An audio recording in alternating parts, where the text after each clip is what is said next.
समन्ता चक्रवालेषु अत्रा गच्छन्तु देवता सद्धम्मं मुनिराजस्स सुनन्तु सग्गमुग्गदं ධම්මස්සවන කාලෝ අයං බදන්තා ධම්මස්සවන කාලෝ අයං බදන්තා ධම්මස්සවන කාලෝ අයං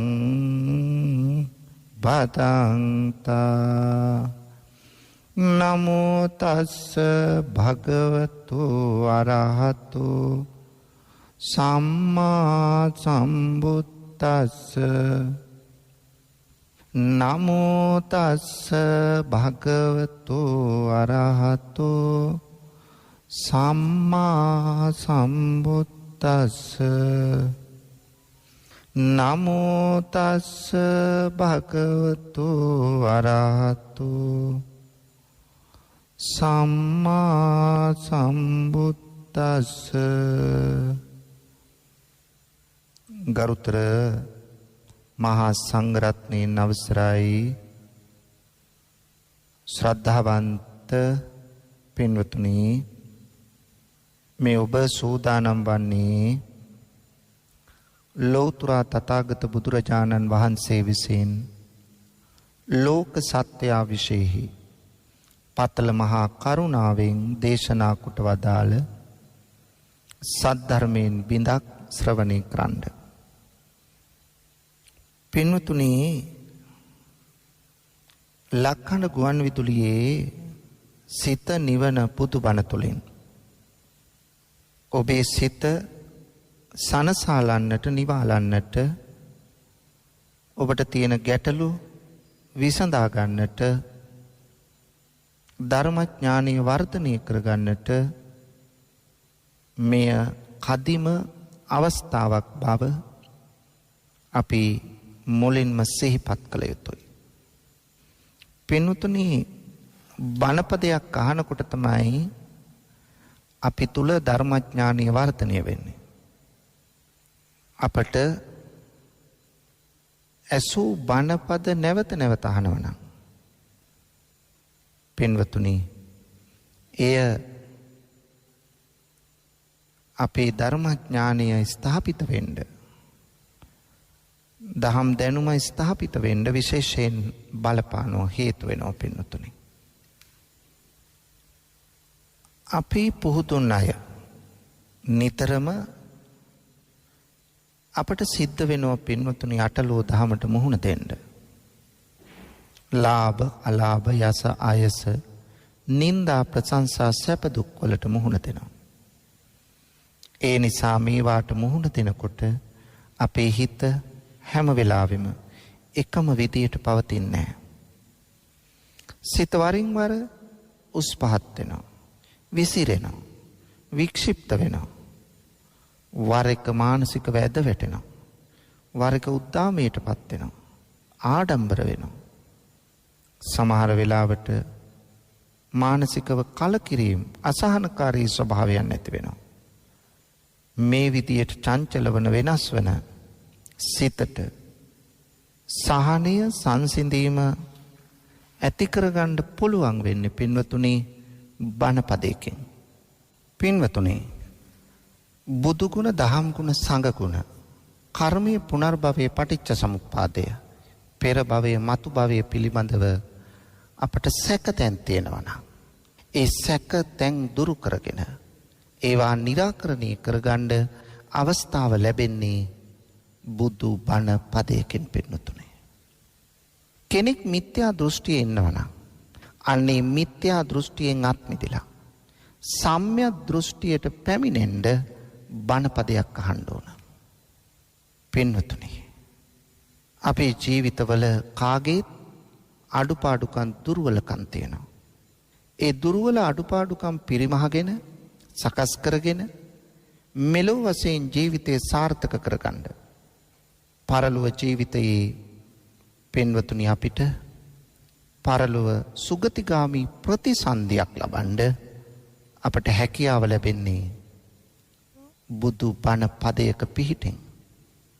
පින්වතුනි මේ සියල්ලටම වඩා අපිට මේ අනවරාග්‍ර සංසාරයේ සැරිසරන ඒ සසර දුකින් අත මිදිලා අමා මහ නිවන් සුවය සාක්ෂාත් කරගන්න පුළුවන් වෙන්නේ බණපදයක පිහිටෙන්. මේ ලෝකේ කාටවත් බණපදයක් අහන්න නැතුව පින්වතුනි නිර්වාණය සාක්ෂාත් කරගන්න බෑ. ඒ නිසා ධර්ම ශ්‍රවණය, ධර්ම සාකච්ඡා පැවැත්වීම, නිවැරදි දහම් පොත්පත් කියවා දැනුම වර්ධනය කර ගැනීම අත්‍යවශ්‍ය කාරණයක්. ඒ තුල තමයි අපිට අපේ ආධ්‍යාත්මික සුවය ඇති කර ගැනීමේ සැනසීමේ මඟ තියෙන්නේ එතනයි. ඒ නිසා අපි උත්සාහ කරමු අන්න එවන් බණපදයකින් පිහිට ලබා ගන්න පින්වතුනි. පින්වතුනි අපි කවුරුත් මේ ලෝකේ කලක් ඉඳලා මිය යනවා. අපිට තියෙන්නේ මහා ආයුෂක් නෙවෙයි, අල්ප ආයුෂයි. බුදුරජාණන් වහන්සේ දේශනා කරන්නේ ඒකයි. අප්පමිදම් භික්කවේ මනුස්සානං ආයු. අපේ ආයුෂ ඊටාම කෙටි. ඒ නිසා අපි උත්සාහ කරන්න ඕන මේ කාලය තුලදී පුළුවන් තරම් කත්තබ්බං කුසලං කුසල් වඩන්න.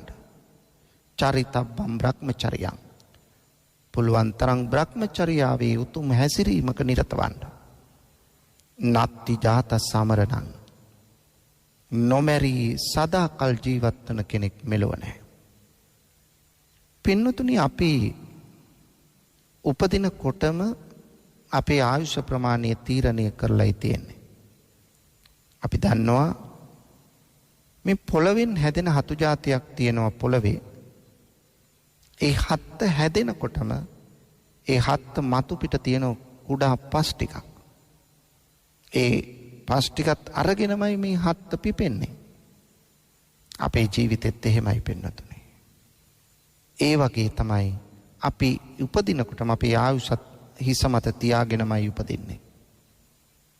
ඒ නිසා සමහරු අල්පායුෂ්කයි, සමහරු යම් කලක් මේ සමාජ ජීවත් වෙනවා. කුඩා ළමයි මිය යනවා.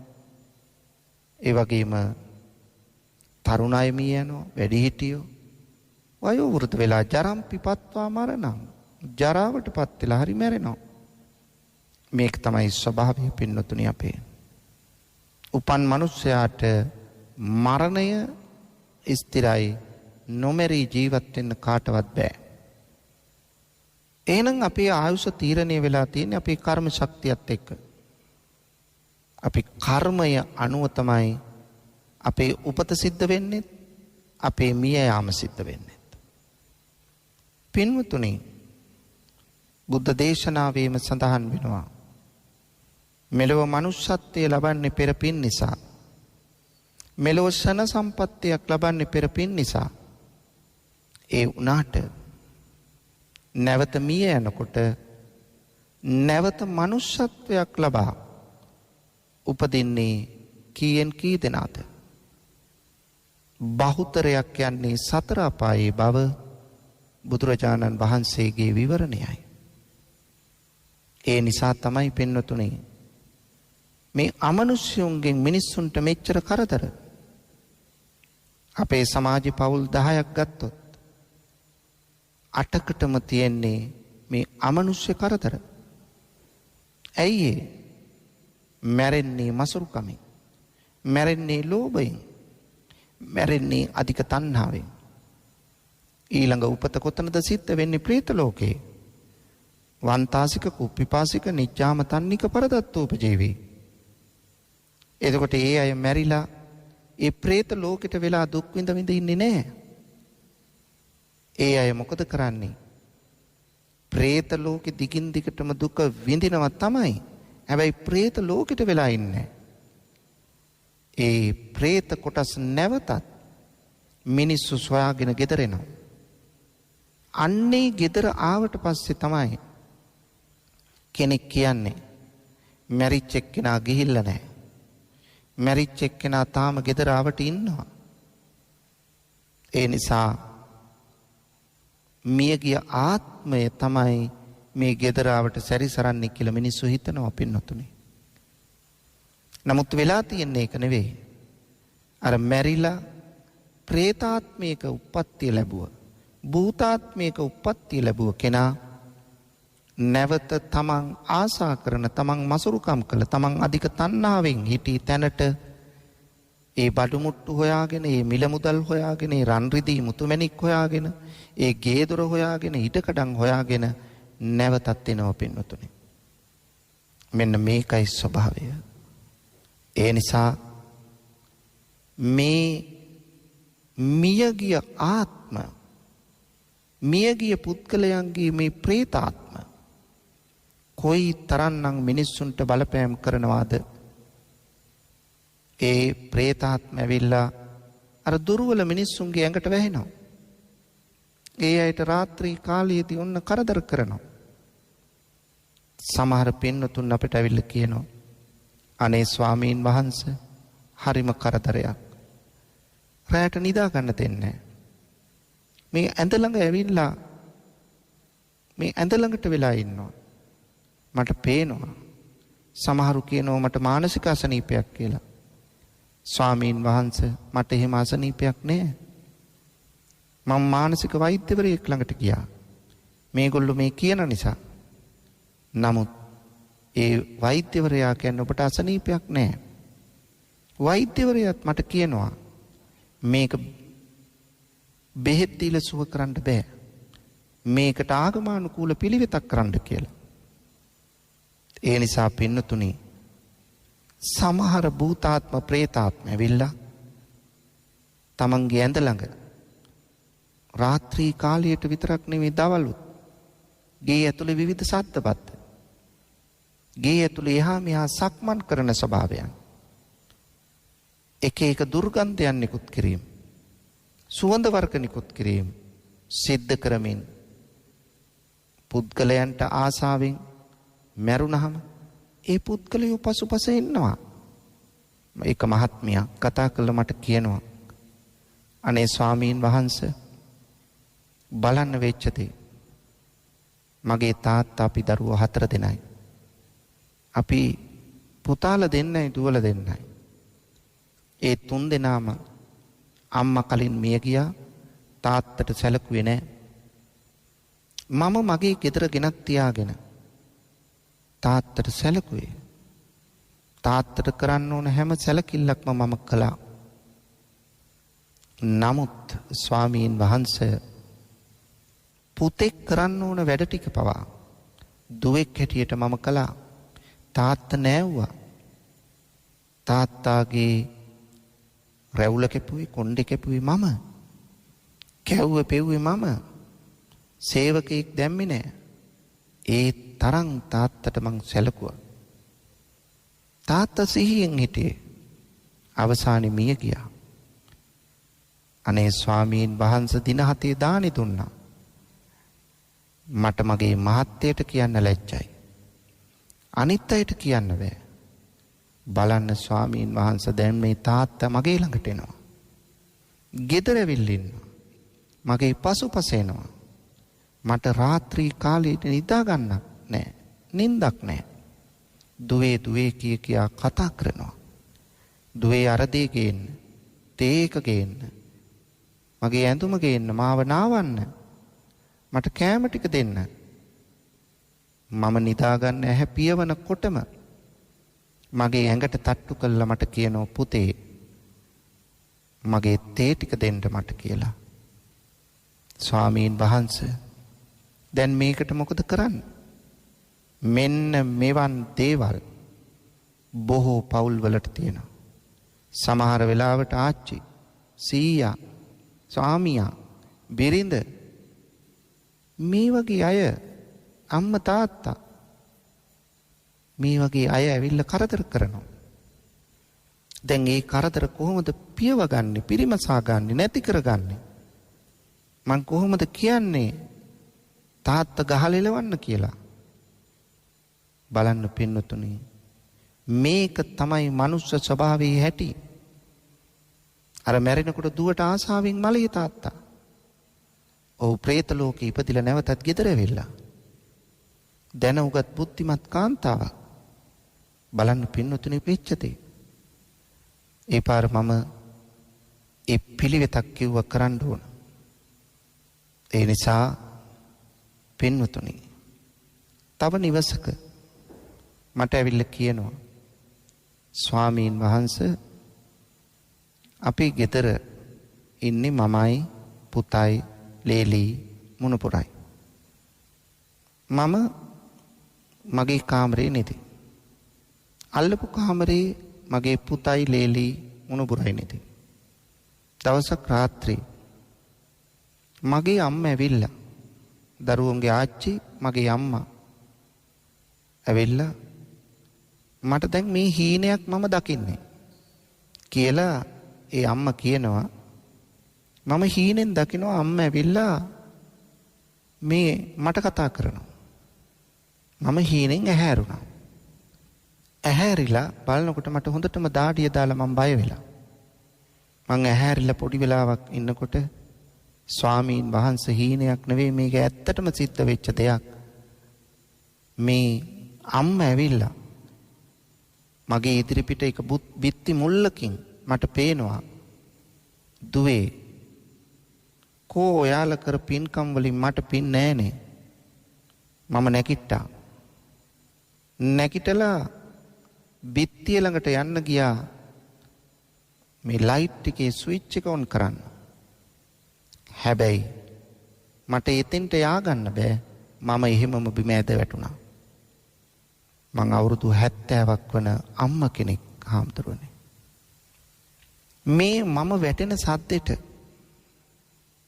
පුතා නැගිටලා දුවලා ඇවිල්ලා ඇයි අම්මේ කියලා ඇහුවා. ලයිට් එක දානකොට මම බිම වැටිලා. ඒ වැටුණු පාරට මම හිතුවේ මට නැගිටින්න බැරි වෙයි, මගේ කොන්ද කැඩිලා ඇති, මගේ ඔළුව පොඩි වෙලා ලේ ගලනවා ඇති කියලා. හැබැයි ස්වාමීන් වහන්සේ මට සීරීමක්වත් නැහැ. ඒ වුණාට මට හොඳටම දාඩිය දාලා දාඩිය වැක්කිරෙනවා. පුතා ඇහුවා ඇයි? මම සිද්ධිය කිව්වා. මට වතුර ඉහලා මට වතුර දීලා ඊට පස්සේ කට්ටියම නැගිටලා තේ හදලා පොවලා මාව සැනසුවා. අනේ හාමුදුරනේ මොකද්ද මේකට කරන්නේ? බලන්න පින්නතුනි ප්‍රශ්න. මම ඒ පාර කිව්වා මේ පින් බලාපොරොත්තුවයි ඇවිල්ලා ඉන්නේ. ඒ නිසා පුණ්‍යානුමෝදනාවක් කරන්න. ඒකට අටපිරිකරක් පූජා කළා, දානයක් දීලා ඒ පින් ලැබෙන විදියට අම්මට දෙන්න. ඒ නිසා පින් බලාපොරොත්තු තමයි මේ ඉන්නේ කියලා. ඒ නිසා සිහිනෙන් යම් කෙනෙක් දැක්කොත්, මැරිච්ච කෙනෙක් සිහිනෙන් කතා කළොත්, සිහිනෙන් පින් ඉල්ලුවොත්, එහෙම නැත්නම් ඇඳ ළඟට ඇවිල්ලා ඉන්නව දැක්කොත්, හැබැයින් දැක්කොත්, මේ අපෙන් පින් ගන්න බලාපොරොත්තු ඉන්න කෙනෙක් පින් දෙන්න ඕන. සමහරු තරහින් ඇවිල්ලා ඉන්නේ. සමහරු පින් ගන්න නෙවෙයි පලි ගන්න ඇවිල්ලා ඉන්නේ. තමන් එකතු කර ධනය, එකතු කළ රත්තරම් බඩු ටික, ඇඳුම් පැළඳුම් අල්මාරියේ දාලා තියෙනවා. මේ අල්මාරියේ දාලා තියලා ඒවත් දුවෙකුටවත් පුතෙකුටවත් කාටවත් පරිහරණය කරනවට කැමැත්තක් නැහැ. ඒ නිසා හදන්නේ කොහොම හරි ඒවා පරිහරණය කරන්න උත්සාහ කළොත් ආන්න එතනින් ඒවා ගන්න අයට විපතක් කරන්න. එහෙම බලපෑම් කරන්න පුළුවන්ද කියලා කෙනෙකුට සැක සහිතයි. පුළුවන් පින්නතුනේ. අදෘශ්‍යමාන දේවල් වලින් ඕන තරම් දේවල් වෙලා තියෙනවා. මේ කියන්නේ ඒවයි පසුපස යන්න 100%ක්ම ඒවට අනුව කටයුතු කරන්න නෙවෙයි. නමුත් මිනිස්සුන්ට තියෙන දෝෂ මේව කිව්වම හිතනවා සමහරු මේ හාමුදුරුවෝ මේ මිනිස්සු මිත්‍යාවට යොමු කරනවා කියලා නෑ. ඇත්ත තත්ත්වය බුද්ධ කාලෙත් තිබුණ බුදුහාමුදුරුවෝ තිරෝකුඩ්ඩ සූත්‍රයේ දේශනා කළේ ඒකයි. මේ ප්‍රේත ආත්ම ඇවිල්ල සැරිසරන හැටි. ඒ අයගේ ගෙවල් වල මුළු වලට ඉල්ල වෙලා ඉන්න හැටි. බිත්තියෙන් එහා පැත්තේ ඉන්න හැටි. දොරකොට්ට වෙලා ඉන්න හැටි. කෑම අපේක්ෂාවෙන් පින් අපේක්ෂාවෙන් ඉන්න හැටි. නමුත් පින්නතුනි කෑම අපේක්ෂාවෙන් කියලා කියන්නේ කෑම දෙන්න කියන එක නෙවෙයි. කෑම දීලා වැඩක් නැහැ ඒගොල්ලොන්ට. ඒගොල්ලොන්ට පුණ්‍යානුමෝදනා කිරීම කරන්න ඕන. ඒ නිසා මේකේ මූලිකම ඔබට දෙන පණිවිඩය මැරෙනකොට අධික මසුරුකමින් තණ්හාවෙන් මැරෙන්න එපා කියන එක. එතකොට පින්නතුනි බලන්න මේ දේවල් අපි නැති කරගන්නේ කොහොමද? තව දවසක් පින්නතුනි එක දරුවෙක් ගම්පහ ප්‍රදේශයේ පුතෙක් මට කතා කළා. හාමුදුරුවනේ අපේ ගෙදර මේ පරණ බඩු වගේක් තියෙනවා පන්සලට පූජා කරන්නද? මං ඇහුවා මොනවද? මෙන්න මේ දේවල් ටිකක් තියෙනවා. මේසයක් තියෙනවා, ඇඳක් තියෙනවා, කෑම මේසයකට තියෙන පුටු 6ක් තියෙනවා, කණ්ණාඩි මේසයක් තියෙනවා. මං ඇහුවා ඇයි පුතේ ඔයා පූජා කරන්නේ? ගෙදර ඔයාලගේ දේවල් එහෙමයි. මං කිව්වා නෑ පන්සලට නම් ඔය බඩු තියෙනවා ඔයා නැති කෙනෙකුට දෙන්න. මෙයා කියනවා හාමුදුරනේ නම් හාමුදුරුවෝ මේකට මුල් වෙලා කෙනෙක් හොයලා දෙන්න. මං කිව්වා මම හොයන්න ඕන නෑ. ඔයා මේක හොයලා එහෙම කෙනෙක් හොයලා දෙන්න දුප්පත් මිනිස්සෙකුට. නෑ හාමුදුරුවෝ මේ ගැන දන්නවනේ. ඒක නිසා හාමුදුරුවෝම හොයලා දෙනවා නම් හොඳයි කියලා කිව්වහම මම කෙනෙක් හොයලා දුන්නා. දැන් මට ඇත්ත විස්තරේ මෙයා කිව්වේ නෑ. මොකද මේ ඇයි මේ බඩු ටික දෙන්නේ? ඒකට උත්තරයක් දුන්නේ නෑ. හැබැයි මම දන්නවා ඇයි මේ බඩු ටික දෙන්නේ කියලා. ඊට පස්සේ ඇත්තටම මම මෙහෙන් කෙනෙක් හෙව්වා. දුප්පත් මිනිස්සෙක් හොයලා එයාගේ ෆෝන් නම්බර් එකයි එයාගේ ඇඩ්‍රස් එකයි හොයලා අර කෙනාට දුන්නා. ඔයා එහෙනම් ඒ ගෙදරට ගෙනල්ලා බාර දෙන්න. මං ඒ ගෙදරට කියලා තියන්න. ඊට පස්සේ ඔන්න ලොරියක මේ බඩු ටික පටවගෙන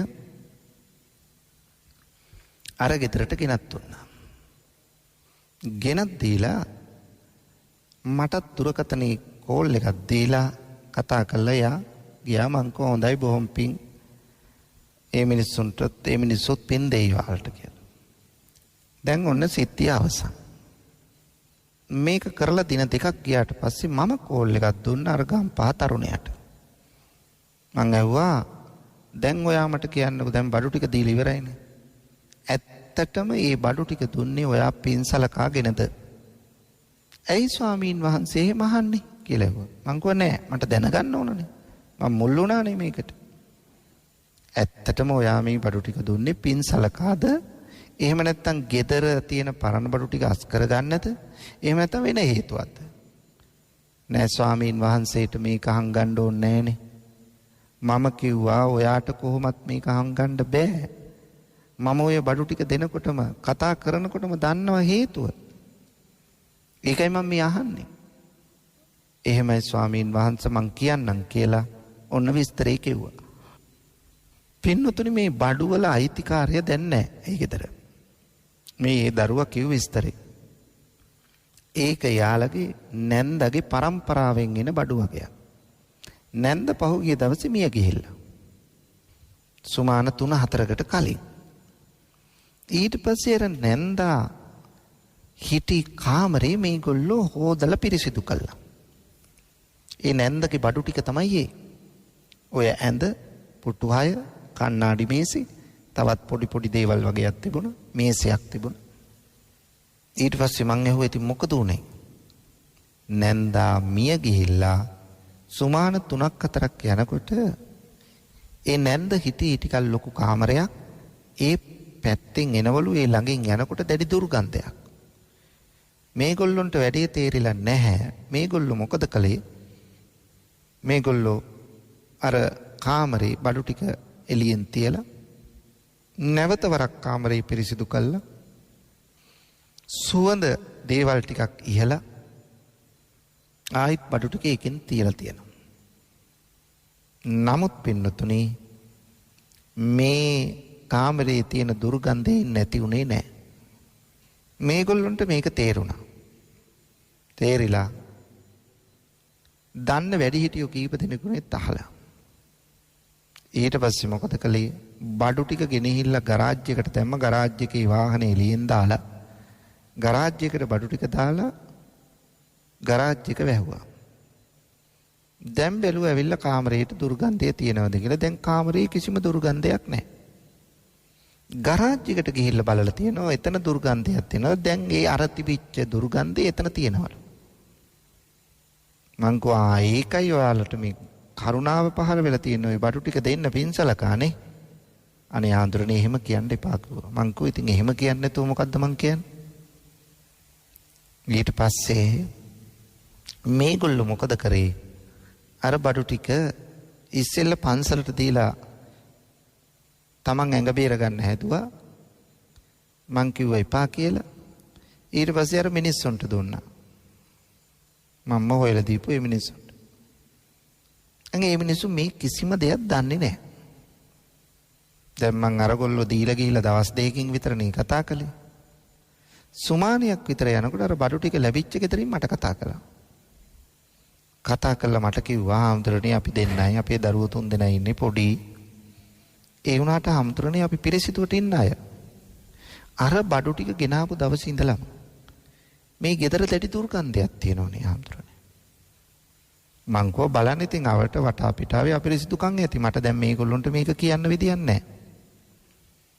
නෑ ආම්දුරනේ අපි හොඳට පිරිසිදු කරා අපිත් හිතුවේ එහෙම තමයි. ඇත්තටම පින්නතුනි මොකක්ද උනේ? අර තරුණයාගේ නැන්දා අර බඩු ටිකට ආසාවෙන් මලා මැරිලා പ്രേත ලෝකෙ ඉපදුනා තණ්හාව නිසා. പ്രേත ලෝකෙ ඉන්නේ නැතුව නැවතත් අර බඩු ටික හොයාගෙන අර ගෙදර ගියා. ඒක තමයි වෙලා තියෙන්නේ. බඩු ටික ලොරියට පටවනකොට ප්‍රේතයක් ලොරියටම නැග්ගා. බඩු ටික ගෙනල්ලා මෙහි බානකොට පින්නතුනි මෙහෙම්ම අර ප්‍රේතයත් බැස්සා. බැලලා මේ බඩු ටික පස්සෙන් යනවා.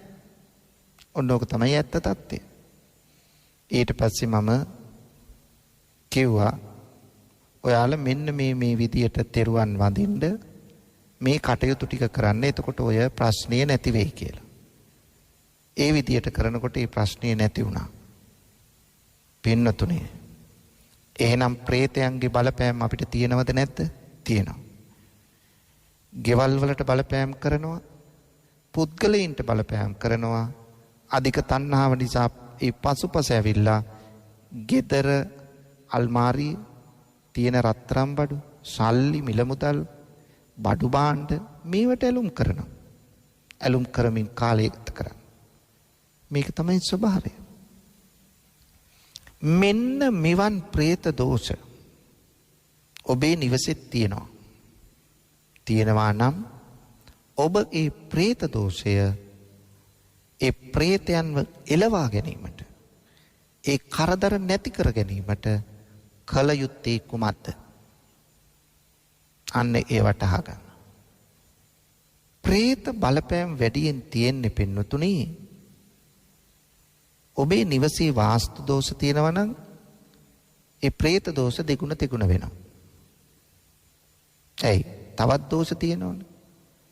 ඒ දෝෂ අතරින් තමයි අර දෝෂයත් මතුවෙනවා. අනික් පැත්තෙන් බැලුවහම පින්වතුනි මෙවන් දුර්වලකම් තියෙන තැනක ඔබත් දුර්වල නම්, ඔබ පිනෙන් දුර්වල කෙනෙක් නම්, මෛත්‍රී සිතෙන් දුර්වල කෙනෙක් නම් අන්න ඔබට තියෙන බලපෑම වැඩි වෙනවා. සමහර අය විශ්වාස කරන්නේ හැබැයි Tamanට යමක් වෙනකම්. Tamanට යමක් වුණාට පස්සේ තමයි විශ්වාස කරන්නේ. සමහරු විශ්වාස කරනෝ අඟවන්නේ නැහැ. රහසිගතව දේවාල ගානේ කට්ටටි හොයාගෙන මේවට යනවා. ඇයි කියන්න ලැජ්ජයි. ඒ නිසා රහසිගතව මේ පිළිවෙත් කරනවා. සමහරුන්ට හරියනවා, සමහරුන්ට හරියන්නේ නැහැ. එහෙනම් එවන් අවස්ථාවක ඔබ කළ යුතු වන්නේ කුමක්ද? එවන් අවස්ථාවකදී ඔබ කළ යුතු වන්නේ පින්වතුනි, ඔබ ඔබේ නිවසේ තෙරුවන් වඳින තැනක් හදාගන්න. මේ තෙරුවන් වඳින තැන හදාගෙන අන්නේ තෙරුවන් වඳින කාර්ය උදේ හවස කරන්න. පිරිසිදුව කරන්න. ගෞරවයෙන් කරන්න. ශ්‍රද්ධාවෙන් කරන්න.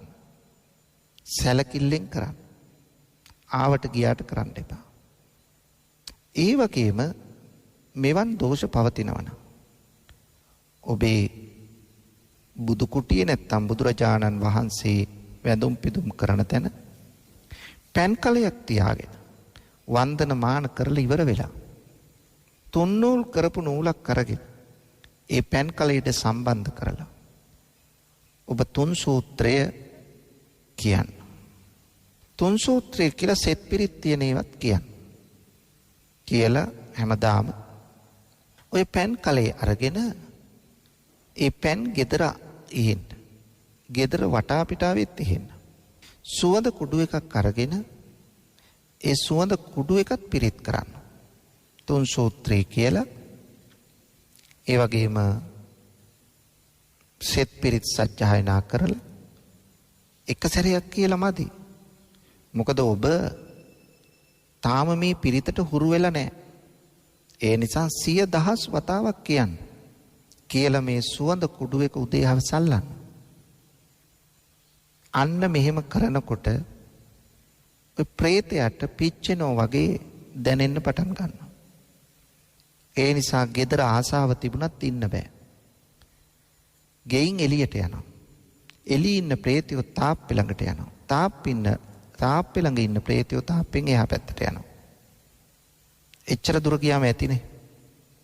ඒ නිසා ඔබ කරන්න ඕන මේ ප්‍රේතයෝ ඉවත් කර ගන්න නම් මෙන්න මේ පිළිවෙත් ටික කරන්න. තණ්හාව අඩු කරගෙන බුද්ධ පූජාව තියන්න. කම්මැලිකම නැති කරගෙන තුන් සූත්‍රය සජ්ජායනා කරන්න. මහා මංගල සූත්‍රය, රතන සූත්‍රය හා කරණීය මෙත්ත සූත්‍රය. තුන් සූත්‍රය සජ්ජායනා කළ සෙත් පිරිත් සජ්ජායනා කරලා ආරක්ෂාව සලසා ගැනීම තමා විසින්ම කර හැකි දෙයක්. අන්න එහෙම කළොත් පින්නතුනි ඔබට ඊටාම හොඳින් මේ ජීවිතය ගෙවන්න පුළුවන් වෙයි. නැත්තම් මොනතරම් මානසික වදයක්ද බලන්න. හරියට නිදා ගන්න නැහැ. කන්න හදාගත්ත දේ හරියට කන්න වෙන්නේ නැහැ. මේක මානසික ගැටලුවක්. එක එක නිවසේ ප්‍රශ්න. ගෙදර ලෙඩෙක් වරදින්නේ හැමදාම ලෙඩ්ඩු. එතකොට ගෙදර මෙච්චර ප්‍රශ්න තියෙනකොට ගේන මුල මුදල් ඉතුරු වෙන්නේ නැත්තම් කොච්චර ඉතිරි කරන්න හැදුවත් ඉතිරි වෙන්නේ නැහැ. කොච්චර හොඳට පිරිසිදුව තියාගන්න හැදුවත් ගෙදර අපායක් වගේ. ගෙදර පිරිසිදු කළ ඉවරයක් නැහැ. මේ ප්‍රේතයෝ පිරිසිදුව තියාගන්න දෙන්නේ නැහැ. මොකද්ද කරන්නේ? ඔවුන් නිතර මේ ගෙදරට අපිරිසිදු තැනක් බවට පත් කරන්න තමයි හදන්නේ. මොකද පිරිසිදු තැනක ප්‍රේතයෙකුට ඉන්න අමාරුයි. ඒ නිසා අපිරිසිදු කරන්න හදන්නේ. ඒ නිසා ඔබට ලෙඩ හදනවා. ඔබ කලකිරීමට පත් කරනවා. ඔබ කම්මැලි කරනවා. ඔබ කිලිටි ලෙස ජීවත් වෙන්න පුරුදු කරනවා. බලන්න පින්නතුනි, പ്രേත, කුම්භාණ්ඩ, පිසාච භූතයන්ගේ බලපෑම් නිසා කොච්චර ජීවිත මේ විදියට විනාශ වෙනවද? මම කියන්නේ සියලුම දෙනාට තියෙන්නේ මේ දෝෂයි කියලා. හැබැයි පින්නතුනි මම මේක හොයලා තියෙනවා මේ විෂය. ඒ නිසා මේ පිළිබඳව ගොඩාක් අත්දැකීම් ලැබලා තියෙනවා. ඒ නිසා ධර්මය මුල් කරගෙන ජීවිතය ගෙවන්න. මට තුනුරුවන් සරණ හැර වෙන සරණක් නැත, පිහිටක් නැත කියන හැඟීමෙන් යුක්තව කටයුතු කරන්න ඕන. හැබැයි මේකේ තව පැත්තක් තියෙනවා. සමහර ප්‍රේතය තුන් සූත්‍රයේ කිව්වට යන්නේ නැහැ. ඇයි මෙච්චර නිමල දහමක් කියලාත් යන්නේ නැත්තේ? පින්නතුනි යන්න බෑ. ඇයි යන්න බැරි? මේවා ඇහෙනකොට ඉන්න බෑ. හැබැයි මේ ප්‍රේතයා බන්දලා ගැට ගහලා තියෙනවා සමහර ගෙවල් වලට සමහර කට්ටඩි මුල් කරගෙන. අපාගත වෙන පව් වැඩ. ප්‍රේතයා බැඳගෙන වැඩ ගැනීමත් පව්. ප්‍රේතයා තව ගෙදරකට බන්දලා දානවා. දාලා මේ මිනිස්සුන්ගේ පෞල් ජීවිතේ හිරවනවා. විනාශ කරනවා. දියුණුව නැති කරනවා. අන්න එවන් දේ කිරීමත් මහ පාප කර්මයක්.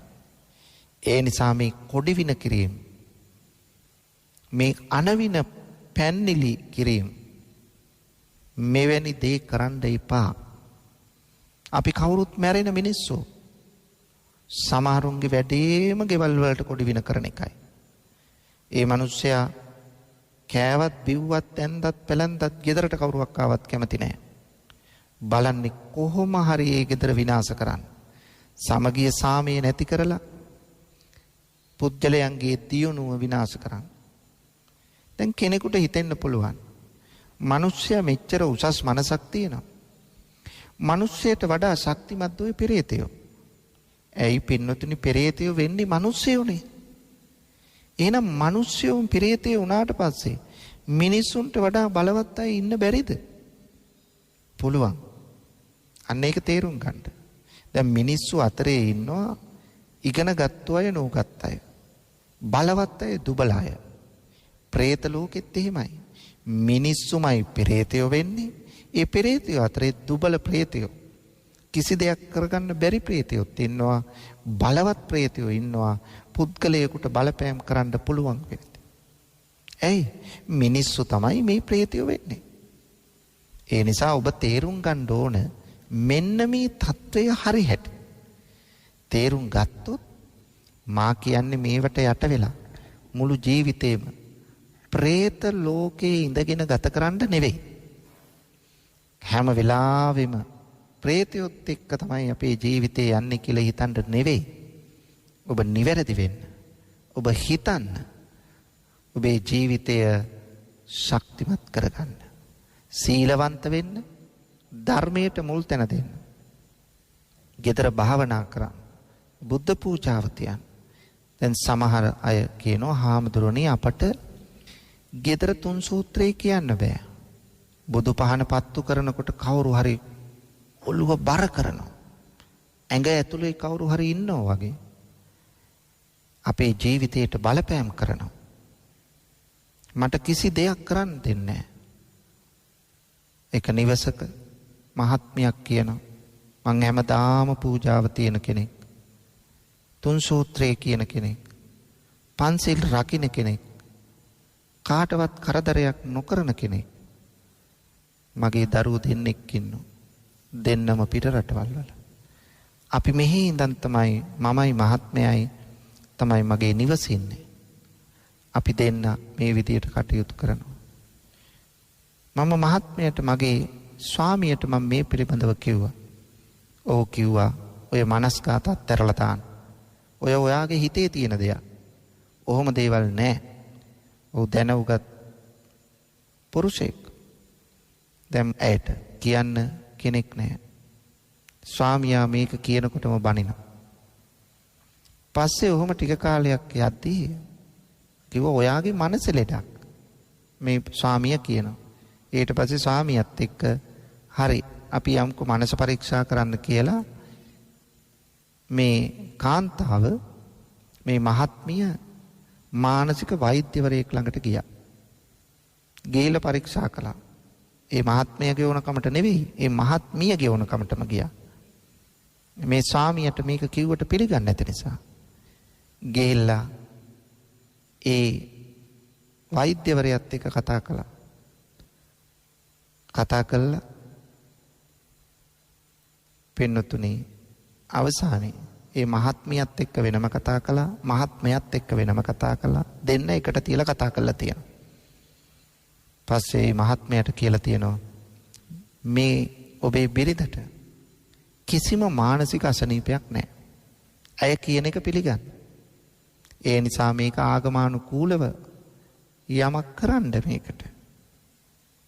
ඊට පස්සේ තමයි ඕන්න අපව හොයාගෙන ආව පින්නතුනේ. දැන් මේ කහලා මේ දුරකථන අංක හොයාගෙන මට කතා කරන්න එපා. අපටත් මේ දෝෂයක් තියෙනවා මේක निराකරණය කරලා දෙන්න හාමුදුරනේ කියා මට කතා කරන්න එපා. මම පොදුවේ තියෙන ටික තමයි ඔබට කියන්නේ ඒ ටික කරන්න. ඒ ටික කරනකොට ඔබේ දෝෂ නැති වෙයි. ඒ නිසා මේ කාන්තාවට අපි අර විදියට කිව් නිවසේ ඒ කටයුතු නැවත යථා තත්ත්වයට පත් කරගන්නට මහත්මයත් විශ්වාස කළා එතුමාගේ උපකාර මත අර මහත්මියට මේ කරදරින් නිදහස් වෙන්න හැකියාව ලැබුණා. පිළිවෙලකට භාවනා කිරීම, තුන් සූත්‍රයේ සජ්ජායනා කිරීම, සෙත් පිරිත් සජ්ජායනා කිරීම, පන්සිල් රැකීම. මේ මත ඒ പ്രേත ආත්මය තමන්ගෙන් ඉවත් කරගන්න පුළුවන් වුණා. ඒ කවුරුවත් නෙවෙයි. එතකොට මහත්මයාගේ අම්මා තමන්ගේ ගෙදර නවත්තගෙන තමයි ලේලියක් හැටියට නෙවෙයි දුවෙක් හැටියට සලකලා තියෙන්නේ. බලනකොට සැලකූ දුව පස්සේ නැත්තම් ලේලිය පස්සේ තමයි අර නැන්දනිය එන්නේ. ඔන්න බලන්න පින්නතුනි. සමහරු කියනවා වඳින්න ගිය දේවාලේ ඉසේ කඩන් වැටුණයි කියලා. දැන් අපි හොඳට තමයි පින්සලකා තමයි මේ උපස්ථානය රෝගියට උපස්ථාන කිරීම හොඳ වැඩක් කියලා හිතාගෙන කරන්නේ. අවසානි වෙන්නේ ඒ කෙනා මැරුණට පස්සේ අර උපස්ථාන කරන කෙනා පසුපස එන එකයි. ඉතින් අන්න ඒවා සලකලා උපස්ථානයේ නතර කරන්න එපා. උපස්ථාන කරන්න ඕනමට වඩා ළඟින් ඉන්න එපා. ඒකත් ගැටලුවක්. නමුත් උපස්ථානයේ නතර කරන්න එපා. එයාට කරුණු කියමින් කටයුතු කරන්න. දැන් අම්මා අසනීප වුණාම අම්මට නොසලකා පුළුවන්ද? අපි දරුවෝද එහෙනම් අම්මට සලකන්නේ නැත්තම්? තාත්තා අසනීප වුණාම තාත්තට සලකන්නේ නැතුව අපි මුර්ගයන්සේ කටයුතු කරන්නද? ඒ නිසා ඒගොල්ලොන්ගේ හිත හදමින් කටයුතු කරන්න ක්‍රියා කරන්න ඕන. ඒගොල්ලෝ ආගමට දහමට නැඹුරු කරන්න. ඔය නැඹුරු නැතිවීමේ ප්‍රතිඵලය තමයි මේ ලෝකයේ තියෙන විශිෂ්ටතම දර්ශනයනේ බෞද්ධ දර්ශනය. ඉතින් මේ විශිෂ්ට දර්ශනය වත්පිළිවෙත් වලට සීමා නොකර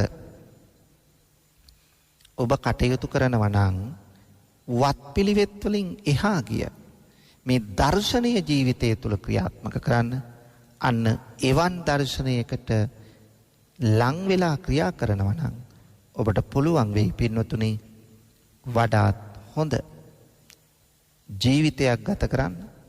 මේ යක්ෂ ප්‍රේත පිසාච කුම්භාණ්ඩ ආදීන් ගෙනෙන විපත් නැති කරගන්න.